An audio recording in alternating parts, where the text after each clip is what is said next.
আসসালামু আলাইকুম। সবার আগে বাছাই করা 10টি আন্তর্জাতিক খবর জানিয়ে দেব। প্রথমেই থাকছে শিরোনাম। তবে তার আগে অনুরোধ থাকবে ভিডিওটিতে একটি লাইক দিবেন।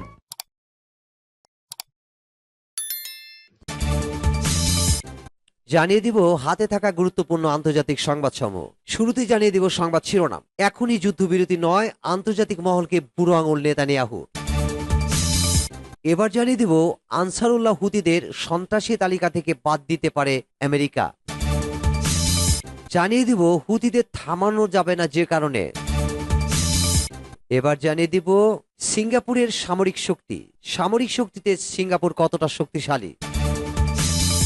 এবং সর্বশেষ জানিয়ে দেব মুসলিম সেনাদের জন্য ধর্মগুরু নিয়োগ দিচ্ছে জার্মানি। শুনছিলেন সংবাদ শিরোনাম, এখন বিস্তারিত। এখনই যুদ্ধবিরতি নয়, আন্তর্জাতিক মহলকে বুড়ো আঙুল নেতানিয়াহুর। আন্তর্জাতিক মহল থেকে ইসরায়েলকে যুদ্ধবিরতির জন্য চাপ দেওয়া হয়েছে কদিন আগেই ইসরায়েলকে যুদ্ধবিরতি করতে চূড়ান্ত সময়সীমা বেঁধে দিয়েছে আমেরিকা। আন্তর্জাতিক মহল থেকে ইহুদিবাদী দেশটি যে মাথা নত করবে না, ফের তা স্পষ্ট করে দিলেন ইসরায়েলের প্রধানমন্ত্রী বেঞ্জামিন নেতানিয়াহু। গাজা যুদ্ধের জয় থেকে মাত্র এক ধাপ দূরে রয়েছে ইসরায়েল। তাই হামাস যতক্ষণ না সব জিম্মিকে মুক্তি দিচ্ছে ততক্ষণ পর্যন্ত কোনো যুদ্ধবিরতি নয় বলে সাফ জানালেন ইসরায়েলের প্রধানমন্ত্রী। রবিবার মন্ত্রিসভার বৈঠকে নেতানিয়াহু বলেন, আমরা জয় থেকে এক ধাপ দূরে, কিন্তু আমরা যে মূল্য দিয়েছি তা বেদনাদায়ক ও হৃদয় বিদারক। কদিন আগে যুদ্ধবিরতি করতে ইসরায়েলকে চূড়ান্ত সময়সীমা বেঁধে দেয় আমেরিকা। যুদ্ধবিরতি না করলে ইসরায়েলের প্রতি নিজেদের অবস্থান বদলে ফেলা হবে বলেও হুঁশিয়ারি দেন মার্কিন প্রেসিডেন্ট জো বাইডেন। তিনি সাফ জানান, গাজার নাগরিকদের মৃত্যু আটকাতে অবিলম্বে পদক্ষেপ নিতে হবে বেঞ্জামিন নেতানিয়াহুকে। গত বৃহস্পতিবার নেতানিয়াহুর সঙ্গে ফোনে কথা বলেন মার্কিন প্রেসিডেন্ট জো বাইডেন। গাজার পরিস্থিতি নিয়ে দুই রাষ্ট্রপ্রধানের মধ্যে বেশ কিছুক্ষণ আলোচনা হয় বলে জানিয়েছেন আন্তর্জাতিক সংবাদ মাধ্যম। হোয়াইট হাউস এক বিবৃতিতে বলেছে, ইসরায়েলকে সাফ জানিয়ে দেওয়া হয়েছে আমজনতার ক্ষয়ক্ষতি বন্ধ ও ত্রাণকর্মীদের নিরাপত্তার জন্য সুনির্দিষ্ট পদক্ষেপ নিতে হবে। আমেরিকার এই বার্তার পরে তেল আবিব কি পদক্ষেপ নেবে সেটা খতিয়ে দেখবেন মার্কিন আধিকারিকরা। তারপরেই গাজা নিয়ে নিজেদের অবস্থান নির্ধারণ করবে আমেরিকা। আন্তর্জাতিক মধ্যস্থতাকারীদের সঙ্গে কায়রোতে যুদ্ধবিরতি আলোচনা পুনরায় শুরু হওয়ার কথা রয়েছে। সেই প্রসঙ্গটি নিয়ে নেতানিয়াহু বলেন, পণবন্দীদের মুক্ত না করে যুদ্ধবিরতি হবে না। ইসরায়েল চুক্তি করতে সম্মত, ইসরায়েল আত্মসমর্পণ করতে প্রস্তুত নয়। আন্তর্জাতিক মহলের উচিত ইসরায়েলের উপর চাপ না দিয়ে হামাসের উপর চাপ দেওয়া, তাহলে পণবন্দীদের মুক্তি বাস্তবায়িত হওয়ার পথ এগোবে। গত সপ্তাহে গাজার যুদ্ধ নিয়ে আলোচনায় বসেছিল ইসরায়েল ও হামাস, কিন্তু এখন পর্যন্ত যুদ্ধবিরতির বিষয়ে পরিষ্কার কোনো ইঙ্গিত মেলেনি। আনসারুল্লাহ হুতিদের সন্ত্রাসী তালিকা থেকে বাদ দিতে পারে আমেরিকা। ইয়েমেনের হুতি আনসারুল্লাহদের সন্ত্রাসী তালিকা থেকে বাদ দেওয়ার বিষয়টি বিবেচনা করতে রাজি হয়েছে আমেরিকা। তবে এজন্য তাদের একটি শর্ত মানতে হবে। একটি অনলাইন প্রেস ব্রিফিং এ ইয়েমেনে মার্কিন প্রেসিডেন্ট জো বাইডেনের বিশেষ দূত টিম লেন্ডার কিং জানিয়েছেন, লোহিত সাগরে হুতিরা হামলা বন্ধ করলে তাদের আর সন্ত্রাসী বলা হবে না। লেন্ডার কিং বলেন, আমি আশা করি আমরা কূটনৈতিকভাবে এর সমাধান করতে পারবো। আমাদের কূটনৈতিক টানপোড়েনের নিরসনে যদি হুতিদের সন্ত্রাসী বলা থেকে সরে আসতে হয়, তাহলে তাদের অবশ্যই সাগরে হামলা বন্ধ করতে হবে। এই মন্তব্য থেকে বোঝা যায়, ইয়েমেনে হুতিদের স্থাপনাগুলোতে প্রায় 3 মাস ব্যাপী বিমান হামলার পর আবারও কূটনৈতিক সমাধানের দিকে এগোচ্ছে যুক্তরাষ্ট্র। তারা শক্তি প্রয়োগে লোহিত সাগরে বাণিজ্যিক জাহাজের উপর হুতিদের ক্ষেপণাস্ত্র এবং ড্রোন হামলা বন্ধ করতে ব্যর্থ হয়েছে। যদিও মার্কিন যুক্তরাষ্ট্র বলেছে হুতিদের সামরিক সক্ষমতা হ্রাস করতে সক্ষম হয়েছে তারা। এর আগে জানুয়ারি মাঝামাঝি সময়ে আনসারুল্লাহ, যারা সাধারণত হুতি হিসেবে পরিচিত, তাদেরকে একটি বিশেষ সন্ত্রাসী গোষ্ঠী হিসেবে ঘোষণা করে মার্কিন স্টেট ডিপার্টমেন্ট। লোহিত সাগরে হামলার জবাবে মার্কিন যুক্তরাষ্ট্র এবং ব্রিটেনের যৌথ হামলা শুরু করার পরই তাদের সন্ত্রাসী আখ্যা দেয় ওয়াশিংটন। গাজায় হামাসের বিরুদ্ধে যুদ্ধ শেষ করতে ইসরায়েলকে চাপ দেওয়ার জন্য নভেম্বরের মাঝামাঝি সময়ে লোহিত সাগর এবং এডেন উপসাগরে জাহাজগুলির উপর হামলা শুরু করে হুতি বিদ্রোহীরা। এরপর থেকে বেশিরভাগ পশ্চিমা শিপিং সংস্থাগুলো এই পথ এড়িয়ে চলছে। হুতি বিদ্রোহীরা বলেছে তারা সেখানে তাদের হামলা অব্যাহত রাখবে। লেন্ডার কিং ওমানের রাজধানী মাস্কট থেকে সাংবাদিকদের সঙ্গে কথা বলেছেন। ওমান দীর্ঘদিন ধরে হুতি ও পশ্চিমাদের সঙ্গে কূটনৈতিক মধ্যস্থতা করে আসছে। মার্কিন রাষ্ট্রদূত বলেছেন, তিনি ওমানের পররাষ্ট্রমন্ত্রী সাইদ বদর আল বুসাইদির সঙ্গে কথা বলেছেন। ইয়েমেনের জনগণের মধ্যে শান্তি ফিরিয়ে আনতে ও হুতিদের সঙ্গে কূটনৈতিক সম্পর্ক স্বাভাবিক করার উপায় নিয়ে কথা হয়েছে বলে তিনি জানান। হুতিদের থামানো যে কারণে অসম্ভব। সুয়েজ খাল দিয়ে প্রতিদিন গড়ে 68টি জাহাজ চলাচল করে। বিশ্বের মোট বাণিজ্যিক পণ্যের 12% পরিবহন হয় এই পথ দিয়ে। সে কারণেই 2 মাস ধরে লোহিত সাগরে হুতি বিদ্রোহীরা বাণিজ্যিক জাহাজ লক্ষ্য করে যে হামলা চালিয়ে আসছে, আন্তর্জাতিক সম্প্রদায়ের পক্ষে সেটা উপেক্ষা করা সম্ভব নয়। এর পরিপ্রেক্ষিতেই ইয়েমেনে হুতি ঘাঁটিতে যুক্তরাষ্ট্র ও যুক্তরাজ্য সামরিক পদক্ষেপ নেওয়ার সিদ্ধান্ত নিয়েছে। এ ধারণাটি সবচেয়ে প্রবল। কিন্তু যুক্তরাষ্ট্র ও যুক্তরাজ্যের এই সামরিক পদক্ষেপের পেছনে কৌশলটা কি? এর মধ্য দিয়ে কি জাহাজে হামলা থামানো যাবে?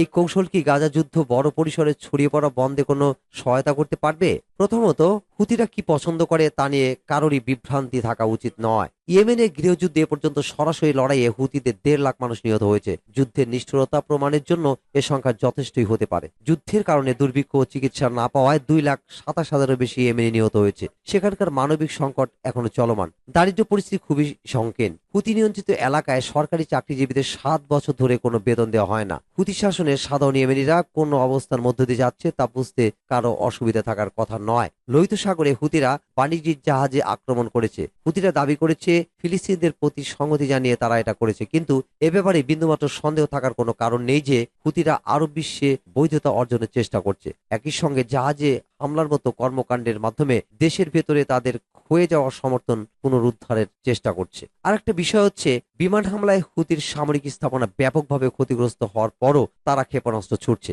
এখন যদি পশ্চিমা বাহিনী ইটের বদলে পাটকেল ছুটতে হবে এরকম প্রতিশোধ স্প্রিয়া থেকে ইয়েমেনে হুতি নিয়ন্ত্রিত এলাকায় বিমান হামলা শুরু করলে যে ভূরাজনৈতিক ঝুঁকি তৈরি হবে তার পরিণাম কি হতে পারে?